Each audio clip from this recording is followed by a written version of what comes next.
လာပါရှင်အခုနောက်ပိုင်း Facebook နဲ့ Social Media တွေမှာနုပြိုဆေးဆိုပြီးတော့နာမည်ကြီးနေတဲ့ NAD+ အကြောင်းကိုကြားဖို့ကြမှာပါကမ္ဘာအချမ်းသာဆုံးပုဂ္ဂိုလ်တွေနဲ့ Biohacker တွေဟာဘာလို့ဒီ supplement တွေကိုအလူအယက်တောက်နေကြတာလဲဒါကတကယ်ပဲငယ်ရွယ်နုပြိုစေတာလားဒါမှမဟုတ်ပတ်စံကုန်းရကျိုးမနှက်တာလားဒီနေ့ဗီဒီယိုလေးထဲမှာတော့သိပ္ပံနည်းကျအဖြေကိုအတူတူရှာကြည့်ကြရအောင်နော်ဟုတ်ကဲ့ပါရှင်ဗတာလေးမင်းမနောက်လာဟိမာ page ကနေပြီးတော့ပြန်နေပြီးတော့ကြိုးစားလိုက်ပါတယ်ဟိမာတို့ရဲ့ channel မှာဆိုရင်တော့ကျမ်းမာရေးလူမှုရေးအစားအသောက်နဲ့အာဟာရအလှပရေးရာတို့နဲ့ဆိုင်တဲ့ဗဟုသုတတွေကိုဝင်ညပေးသွားမှာဖြစ်တဲ့အတွက်ဟိမာတို့ရဲ့ channel ကို like and subscribe လေးလုပ်ပေးခဲ့ပါအောင်ရှင် NAD+ ဆိုတာဘာလဲNAD+ ဆိုတာကတော့ nicotinamide adenine dinucleotide ရဲ့အတူကောက်ပဲဖြစ်ပါတယ်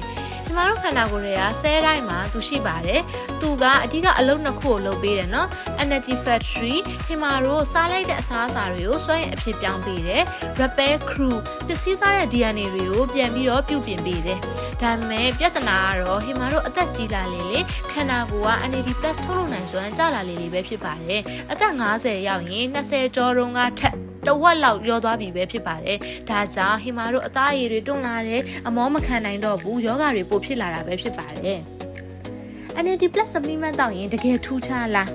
ဒါဆိုရင် NAD+ ကိုဓာတ်ရိုက်တောက်ရင်ရောတကယ်တော့ NAD+ molecule ကကြီးတူးလို့ဓာတ်ရိုက်တောက်ရင်ဆဲတဲ့ကိုထိုးဖောက်ဖို့အတွက်ခက်ပါလိမ့်မယ်နော်ဒါကြောင့်သိပ္ပံပညာရှင်တွေက precursor လို့ခေါ်တဲ့ NMN နဲ့ NR ကိုသုံးဖို့အကြံပြုကြပါတယ် Harvard တက္ကသိုလ်ကနာမည်ကြီး Professor Dr. David Sinclair သုတေသနတွေအရဒီ precursor တွေကကြွက်တရဲ့သက်တမ်းကို20%နောက်အထိကိုပိုရှည်စေပြီးတော့ဇရာကြောင့်ဖြစ်တဲ့ဝေဒနာတွေကိုလည်းသက်သာစေတာတွေ့ရပါတယ်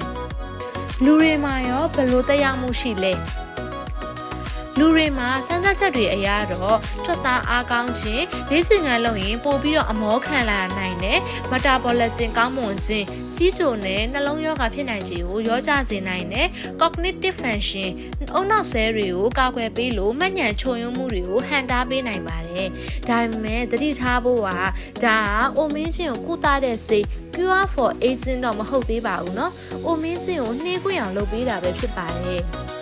ဘေးထွက်ဆိုးကျိုးနဲ့ဘသူတွေတောက်တင်လဲ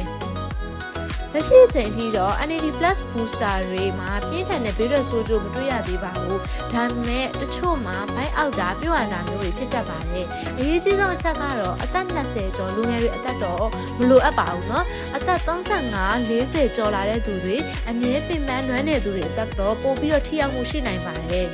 ဒီကုန်းဆောင်အနေနဲ့ပြောမယ်ဆိုရင်တော့ NAD+ ကတကယ်ပဲအလားအလာရှိတဲ့ supplement တစ်ခုပဲဖြစ်ပါတယ်။ဒါပေမဲ့ဆေးတစ်မျိုးတည်းကိုပဲအားကိုးလို့မရပါဘူးเนาะ။ AOA 8တာလေ့ကျင့်ခန်းလုပ်တာနဲ့အစားလျှော့စားတာ fasting ကလည်းခန္ဓာကိုယ်ထဲမှာ NAD+ ကိုသဘာဝအတိုင်းတက်စေပါတယ်။သင်ရော NAD+ တောက်ဖို့စဉ်းစားနေပြီလား။ဒါမှမဟုတ်တောက်နေတဲ့သူဆိုရင်ရောဘာတွေထူးခြားလဲ။ comment မှာဝင်ပြခဲ့ပါအောင်เนาะ။ဒီလိုကျန်းမာရေးဗဟုသုတတွေစက်ကြည့်နေဆိုရင်တော့ဟိမာတို့ရဲ့ဗတာလေးလေးမှာနောက်လာဟိမာ channel ကို like and subscribe လုပ်ထားဖို့မမေ့ခဲ့အောင်เนาะအားလုံးပဲကျမ်းမာနှုတ်ပြကြပါစေ bye bye